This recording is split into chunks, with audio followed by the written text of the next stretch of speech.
All right, so time now for us to take a look at your sport news in this hour. And of course, tomorrow is a big one. The world champions and the Springboks are taking on the #1 ranked team in the world in Ireland in this weekend's marquee fixture at the Rugby World Cup. Both teams have recorded impressive victories and are in a dogfight to win the group and hopefully avoid playing host to France in the quarterfinals. Kicking for poles has been a huge topic of discussion. And to talk to us about this, we have former Springbok Flyhalf Braam from Straaten and former Boks utility back Hennie Le Roux. Good morning, gentlemen. Hennie as well as Braam, thank you so much for joining us on Sports on Morning Live.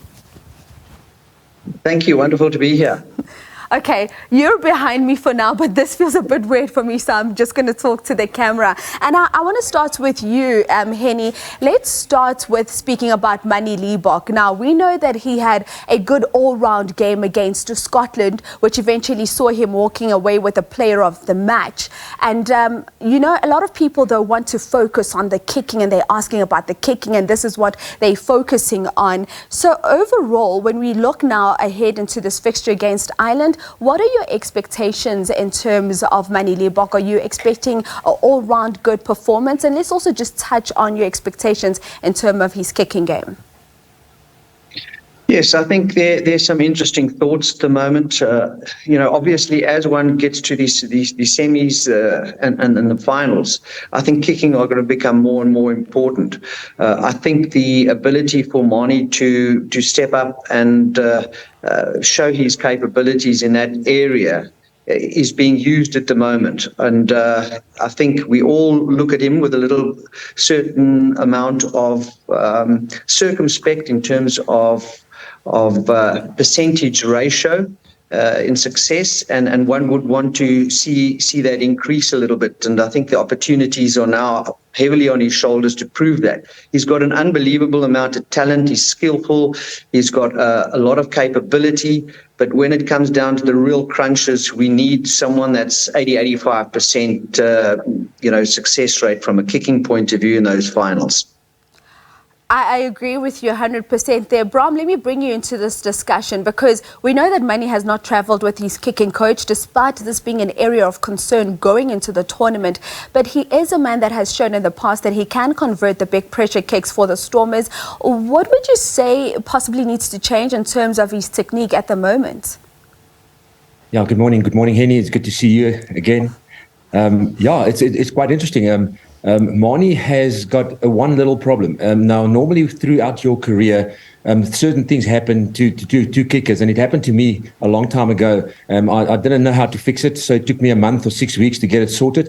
But you lose your space. So as soon as you lose your space in your stance, that means the space between you and the ball.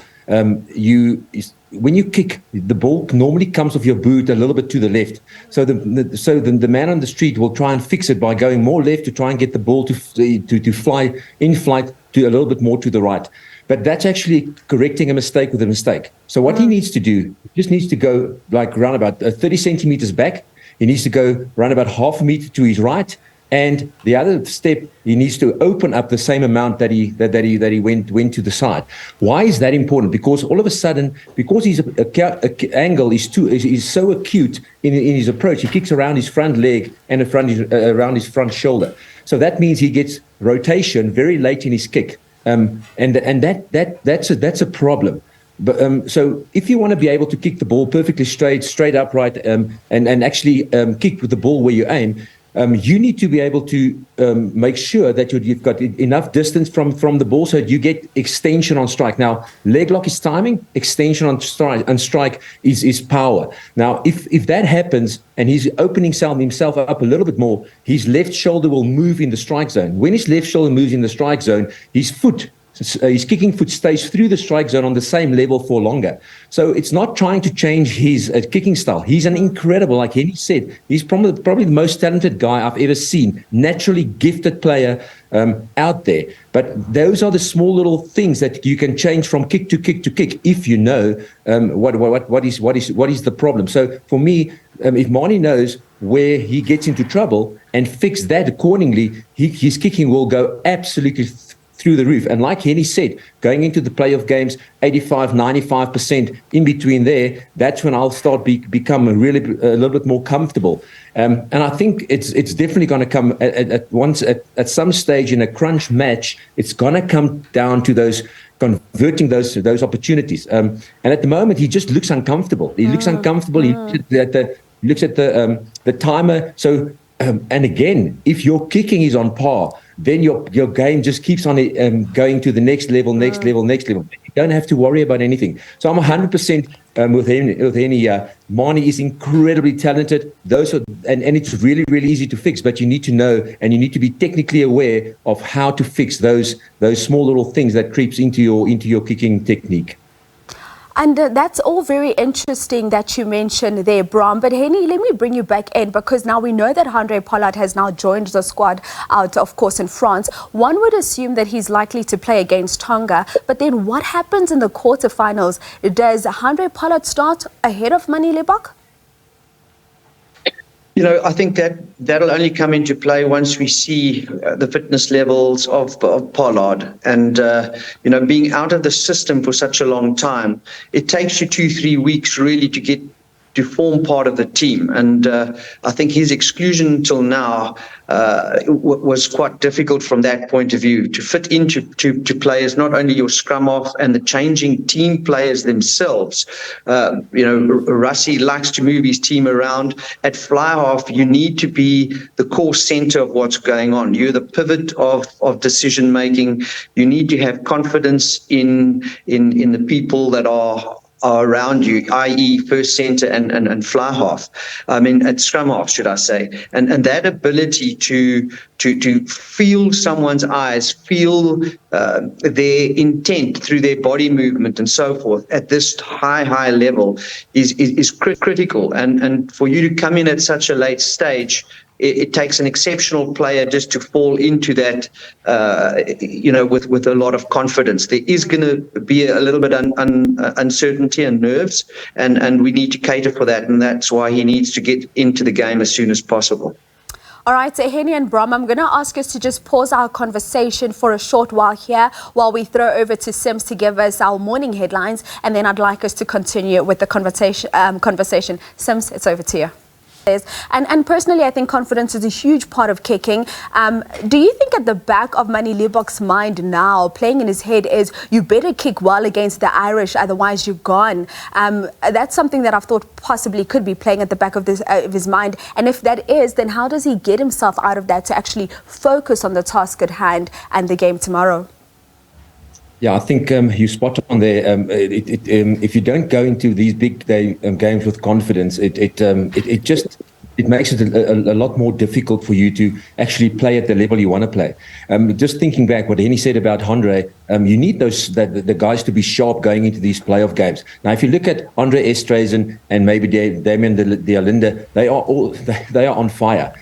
Now, to try and bring Andre back in as a centre or even as a fly-off is going to play a big role in how the team actually functions. Mani, you saw how well he's been orchestrating things. So from that point of view, I think Hennie has hit the nail on the head. You need to be sharp. You need to be sharp going into these games. And if you don't play at that high level, if every weekend, you lose that sharpness. Coming back to the kicking, yes, Imani, I really do hope he finds a bit of a groove to get him over the line in the next couple of games, because it's going to be tight. It's going to be knockout games. So I really do hope that he understands where he gets into trouble, or maybe get somebody to quickly help him. It is a very, very quick fix. It's not actually changing anything on his kick. If you go and have a look how well he kicks the ball out of hand.